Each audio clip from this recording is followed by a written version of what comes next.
loud. All right, we should be Got live. it. There we go. All right, welcome to the podcast, everyone.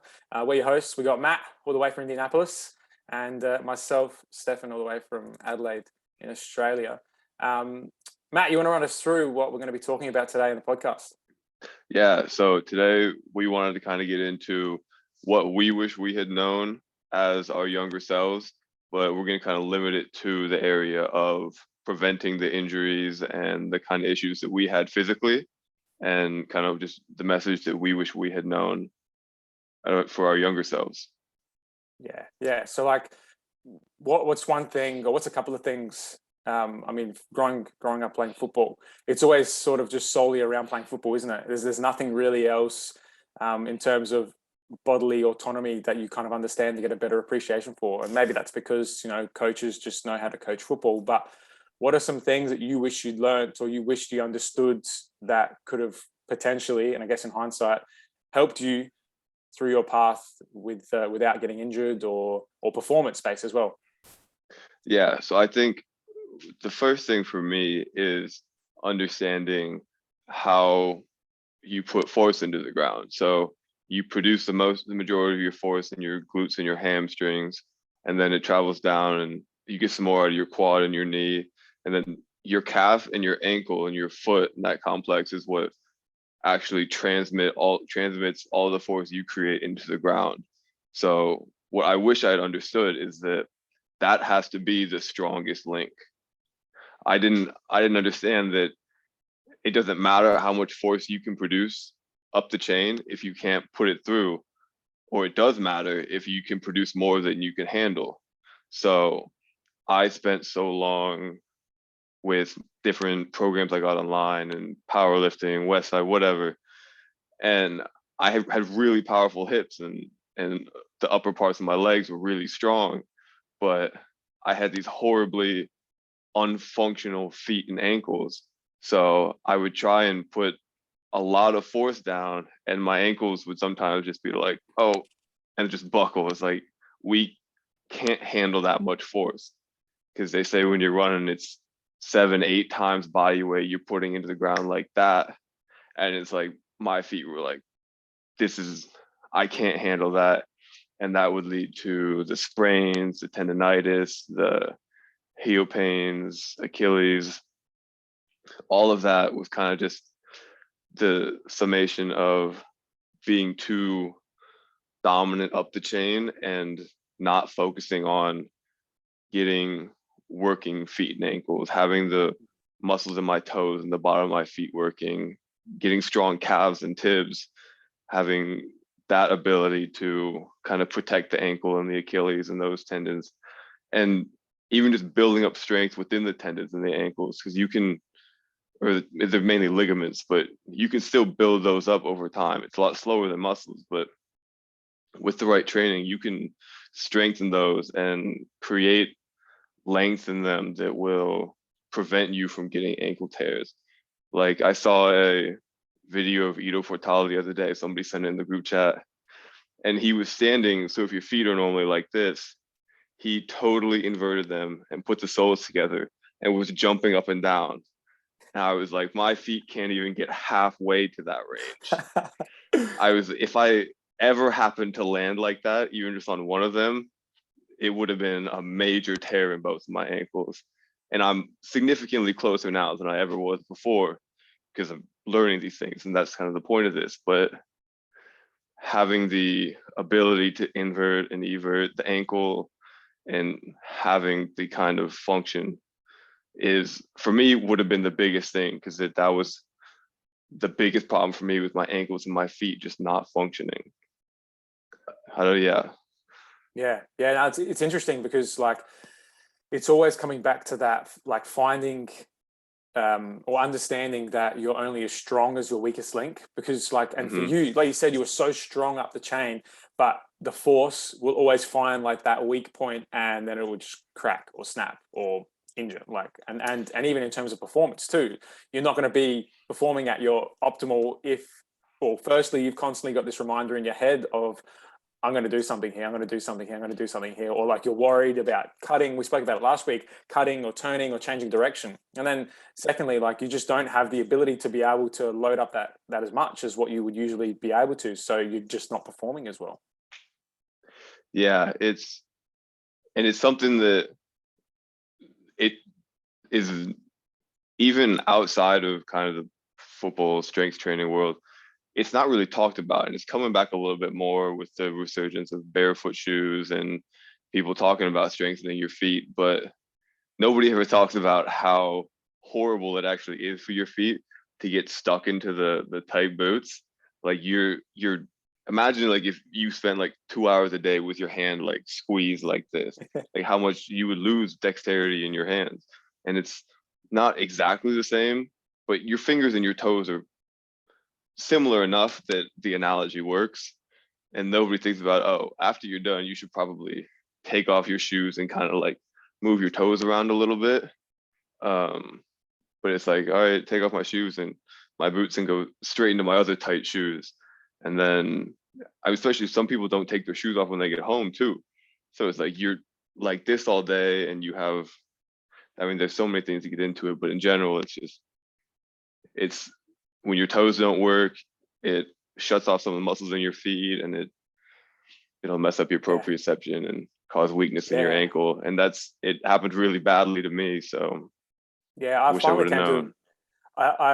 finally came to that realization actually the other day, and maybe it had happened before, but I'm not too sure. But David Weck put up something on the socials, and it was about big toes and being able to load up on your big toes, and then how that transfers obviously through your ankles and all the way up your lower legs and to your knees and obviously coming up into your hips and everything. But my ability to be able to load up with like, my big toes was just non-existent, and it's getting better because I'm putting in the effort and the time to get better at it. But I wasn't able to load up on my big toe, or both of them, purely based on that reason, because spending so much time in boots, I developed bunions, and then the bunions obviously shoved my toes inwards even more. So like they were looking like that. So then as I was trying to load up on my big toe, I had nothing to load up on. And so then that's why it went up the chain. It went past my ankle, up my shin, straight to my knee, and bang, there goes my ACL. And it's just like that realization of going, oh, okay, so that actually makes sense. If I was to have that and did have someone or something like that, an understanding, it would have been nice. But I don't think I wouldn't, this is talking in hindsight, so it's easy, but I don't know whether I would actually have appreciated it as much as what I appreciate it now because of like having going through it.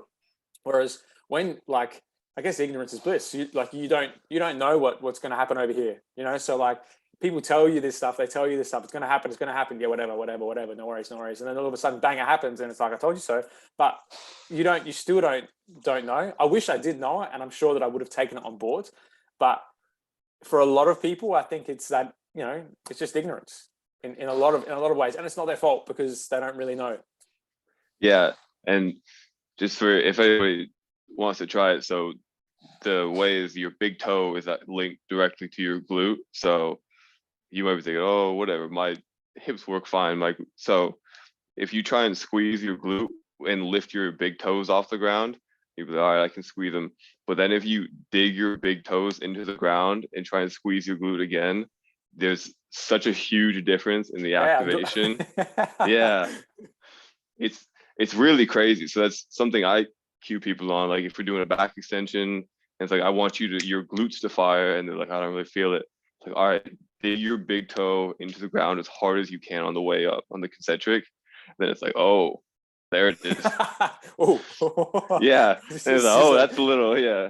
Because I mean, some like people get really wrapped up in the whole glute dysfunction idea, and whether or not it's as important or as real as people say it is, part of it might just be that you've never trained your feet enough to build that connection in your brain to use your big toe to activate your glutes. And I remember a long time ago hearing people talk about like in an RDL or something, on the eccentric, lift your toes off the ground and then dig your toes in the ground on the way up to kind of get both. It's just a different stimulus. So it's really interesting with, I mean, the way that your feet, if they're not working, can work up the chain and then still goes down. So, I mean, speaking of weak links, what would you have liked to know? Yeah, I think going on from like understanding the big toe stuff, and for me, like I look back at photos of me when I was probably 11, maybe 12, and like with bare feet, and you could already see that like my feet were starting to change. And in that time, I mean, you're a kid, so you don't think about this sort of stuff. It's not the first thing on your mind. You just run around, you do whatever you want. But I could, looking back on it, you can see that it was only inevitable before all this stuff sort of happened.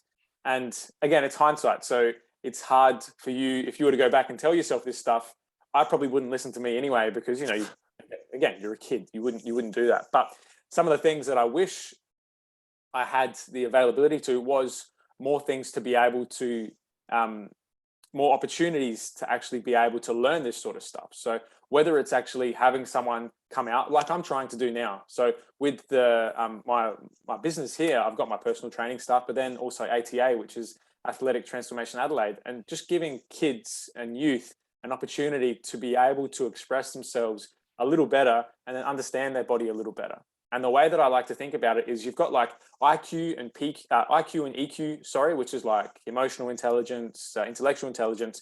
But imagine if there was like a PQ, and the PQ was like physical intelligence, and you've got like intellectually you understand what your body can and can't do. And it's just a good way of sort of educating kids and youth in particular around understanding the reasons why they may have already torn their hamstring or had knee surgery at 16 years old, or their ankles are super stiff, or why one kid can drop down into a squat and the other one can't, or what are the limiting factors.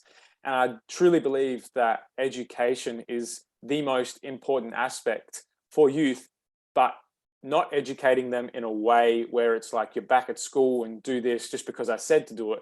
It's do this because it gives you this, and this, and it helps you with that. And then you can go and perform better, and then you feel better. And then you no longer have to, like we spoke about last week, walk up the stairs like your knees are about to fall off. And it's like at 15, 16 years old, you shouldn't be feeling that way. Now, there's obviously a lot more to like ingrained with that, and with young kids playing a lot of soccer, you can kind of go like, well, kids have always been playing soccer a lot. So what's changed? Like, what is the thing that's changed? Is it the stress? Is it the expectation? Like, there has to be something. It has to be something. But I think that along with educating kids, it's also super important to educate parents and guardians, because then they get an appreciation and an understanding of like, oh, okay, so if I am able to do this for my child, it's going to seriously help them with the sport that they want to do. And also, it's not just going to help them with the sport, it's actually going to be able to help them throughout their life as well, because pain wise, they're not going to be talking about sore knees or jumper's knee or ankle problems or lower back problems or like my hips sore or this sore. And going further with that, at my old soccer club, we've had 3 kids, 13, 15 and 16, that have ruptured their ACLs. That's like insane. Well, In the space of like 4 weeks. I don't know, less than that. I think it was 3 weeks. They ruptured their ACLs. And these are kids like that should be like not be doing that stuff until 17, which is when I did mine. No, they shouldn't be doing it at all. But you know what I'm trying to say. It's just crazy how that stuff can happen. And is that because kids aren't being educated on, or their body isn't being educated, or is it for something else? I don't know. I would like to go down the path of being able to educate kids, youth, parents more. So then if they do feel something, or if they do notice something, they can go, hang on a second. Like I know what's going on here. I know how I can sort of work around it and things that I can do, because it's all about habits as well. Can you create stronger habits that create stronger pathways, that create stronger beings? Like, that's just it. That's the way that I believe it anyway. Yeah, I think it's interesting. So you mentioned the IQ and kind of if you call it PQ for the physical quotient or whatever. So IQ is on the I just had the normal curve. I think people actually are also naturally on the normal curve with how well your body naturally functions. So you have people all the way on this end that are like your 13-year-old ACL tears, and then you go all the way up, and then this is kind of a normal person, and then all the way on the other side you have people who are dunking a basketball at 15. And that's kind of where you naturally start.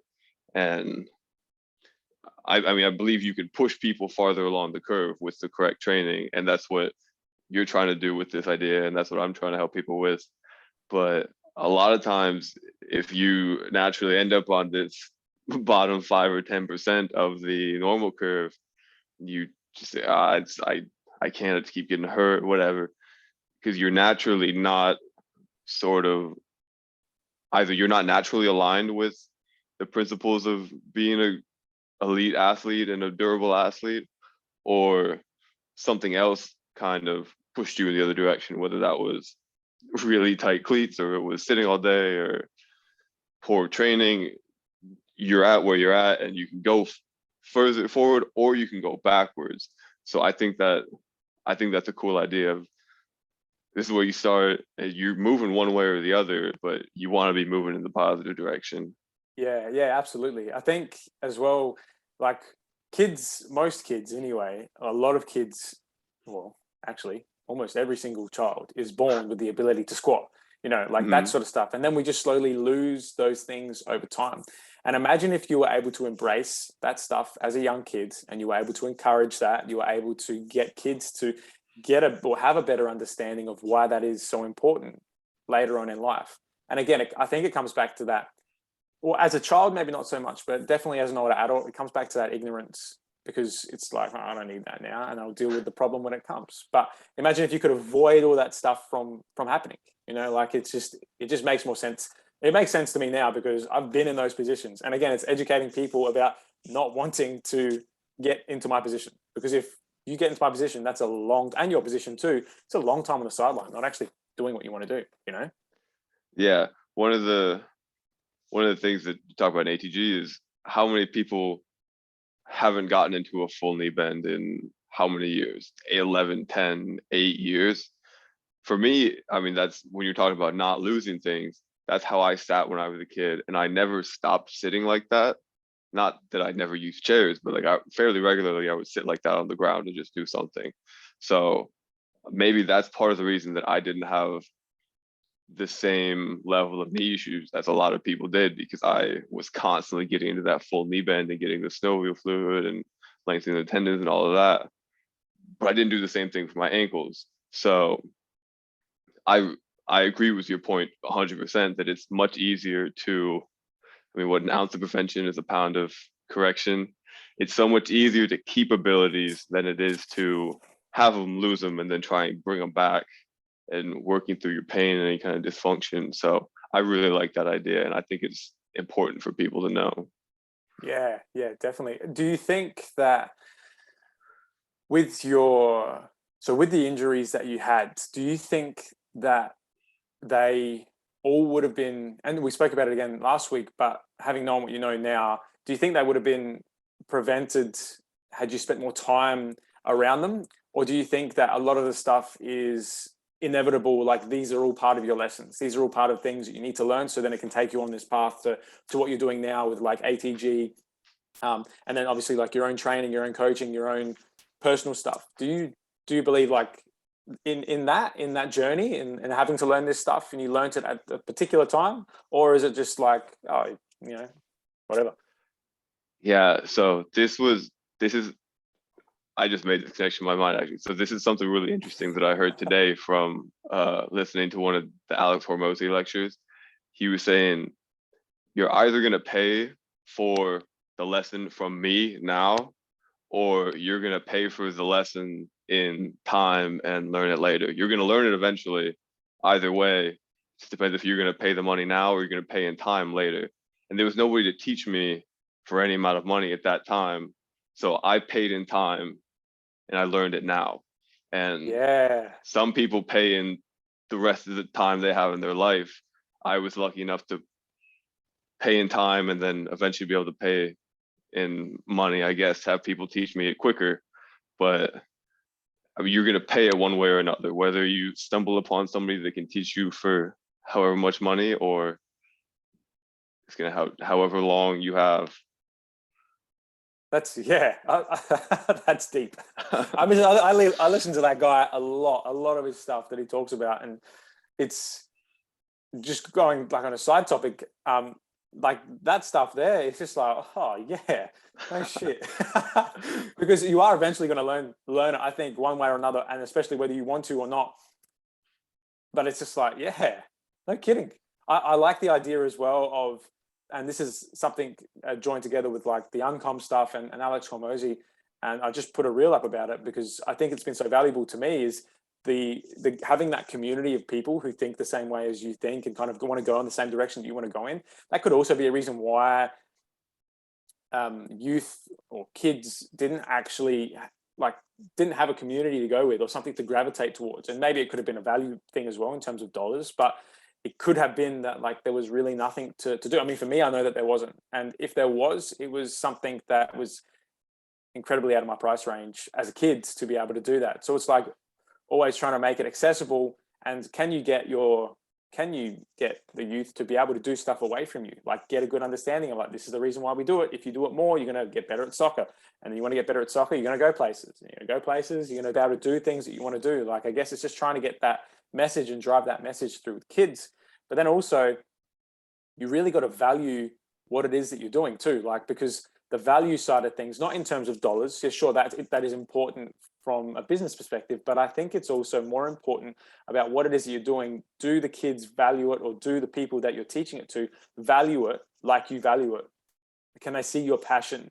Can they see how honest you are with about myself and yourself? Like, can they see that sort of stuff? And I think if you are transparent, if you're honest and you're passionate about what it is that you do, people, and especially kids, because kids are all that. Kids have no filter. Like they're always just like, blah, like straight in your face. And if you can do that with them, then it's like straight away, they're just like, they understand what you're doing. And you've kind of got this group of kids that will grow bigger and bigger and bigger and bigger because they want to be around people that are like them. Like, you know, they want to feel that connection and feel that connectiveness. Do you know what I mean? Yeah, I think it's really valuable to have, I mean, especially somebody with the story like you do. Like it's hard if you're, and like if you're LeBron James and you never had any injuries really, and I mean maybe recently he did, but and you're like, oh, take these preventative measures or you're gonna get hurt. You're like, all right, you never got hurt. I don't think you did these. But with somebody like your story and then mine in a different sense, it's like this is what will happen if you don't, and then now you can see me now, and this is what you can become. And can you imagine if I did these earlier, if I did this when I was 13, 14, 15, like you guys are? Like it's so much harder to sell preventative measures than it is to sell like a fix or something, because you haven't rehabilitation measures. Because you haven't felt the kind of like, oh, this is why I need that preventative stuff. You're like, I'm 14, I feel fine. You're like, no, do your tip races. Like it's and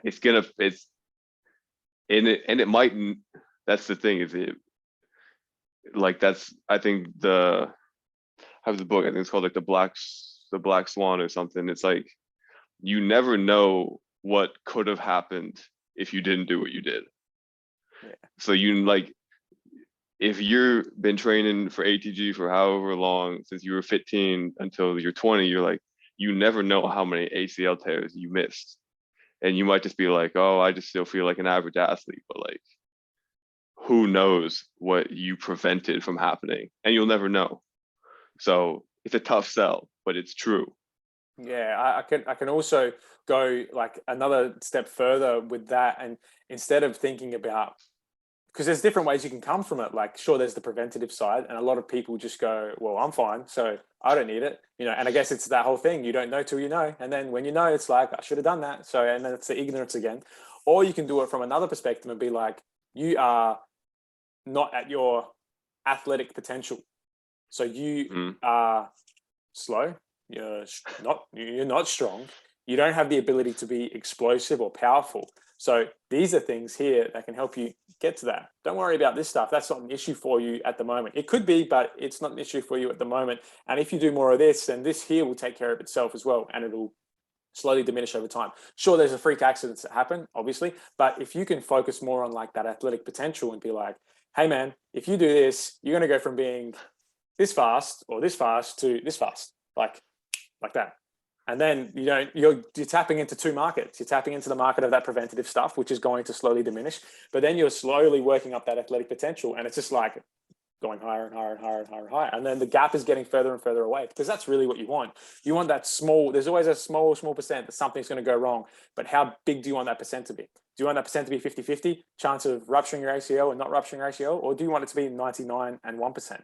I can tell you, I would really like that 1%. I wish I had that one. Actually, no, I don't, because I'm glad I'm on the path that I'm on, but you know what I mean. Yeah. I mean, you're always going to have the contact injuries. Like, you're going to kick and somebody's stud's going to be there. The stud is going to go a couple centimeters in your foot, like me. So that's happened to you? Is that something that's... Yeah, I still have the scar on the top of my foot. I went for a volley and somebody put their stud, and I just they had to cut my sock off, and then but oh man, yeah, I just bought those socks too. That was horrible. But aside from that, I really like that's the beauty of the things that we do, is those exercises that prevent injuries are also the same exercises that turn you into freakishly athletic. So that's I think it's a brilliant point from you, that it's like, you just don't tell them about how preventative it is, because they don't need to know. It's not like it's not boring. happening. Yeah, it's like nobody cares about this. They're like, oh yeah, I'm gonna prevent my hamstring from pulling. Cool, I want to dunk. And it's like, all right, well, we're gonna get you to dunk, but like, you're also not gonna tear your hamstring. Like, don't like, you could just like put that in the fine print at the bottom. Like, it's amazing that those are the same things. Like, I was thought about this while. It's like, and we talked about it on a live a while ago. It's interesting that people will do X to rehab their hamstring pull, and then they're like, all right, I feel good, let me go back to what I was doing before. It's like, well, that seems like about as stupid of a thing as you can do. Like, there's a reason that these things helped you strengthen your hamstring to a point where it feels better. It's like, why not make those even strong? Because clearly it works to target your hamstring and make it stronger and get you more athletic like that.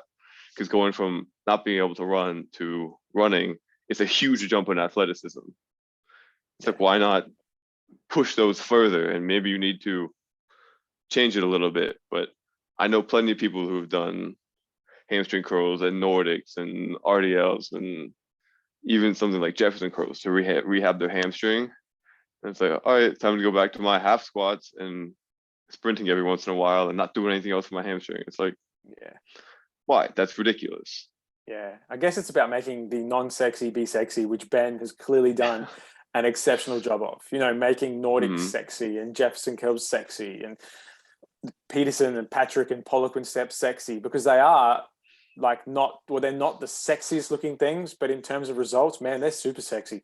You do those things and you're going to have incredible results, but it's like, but that doesn't look good. It doesn't look as good as squatting 700 pounds or deadlifting a bajillion kilos. Like, it doesn't look as good, but he's done such an exceptional job of making it look so damn sexy that it's like, it works both ways as well, that preventative side and then that athletic side. It's just like, way, like, there it is. Yeah. Like, if you wanted to lift with your ego, like, you would just trap bar deadlift every day. Like, you could throw however much weight on trap bar. Like, it's probably time and a half what you can squat, and just do no good like that. Like, there's a place for trap bar deadlift, but in my mind, it's a pretty little place. But it's like, I also think one of the ideas that I believe it is that it's part of obviously athletic gains come from the weight room, but one of the most important things is that it allows you to go do things like Ben's dunking and jumping and sprinting and cutting on the field, which I think also plays a huge role in making that next jump, because you have the weight room strength and the durability that can come from the weight room, and then you go on the field and you learn to apply it in whatever, less than 0.4 seconds, however fast those cuts are, however fast it is. Like, Usain Bolt would never become Usain Bolt if he didn't sprint. I mean, no matter how good his training was, he could have followed ATG with Ben Patrick every day. Like he needed to sprint, and athletes need to go do athletic things, but you can't if you're hurt. So that's part of the beauty of ATG, is that it lets you go do those athletic things, but it also widens your base for you to build a higher triangle of athletic things. Yeah. That's it. Awesome. That's half hour, man. Podcast done. Number 2. There we go. All right. Thank you everybody for listening. You can find me on Instagram and TikTok, YouTube at Score Performance, SKAAR Performance. Where can everybody find you? So I'm at Coach Carly with 3 eyes on Instagram, and then just Coach Carly on YouTube. Yeah, Coach Carly with 1 eye was taken, so I had to go with 3. I guess I figured 3 is better than 2. So Definitely. I appreciate everybody listening, and talk to you all next week. How do I stop?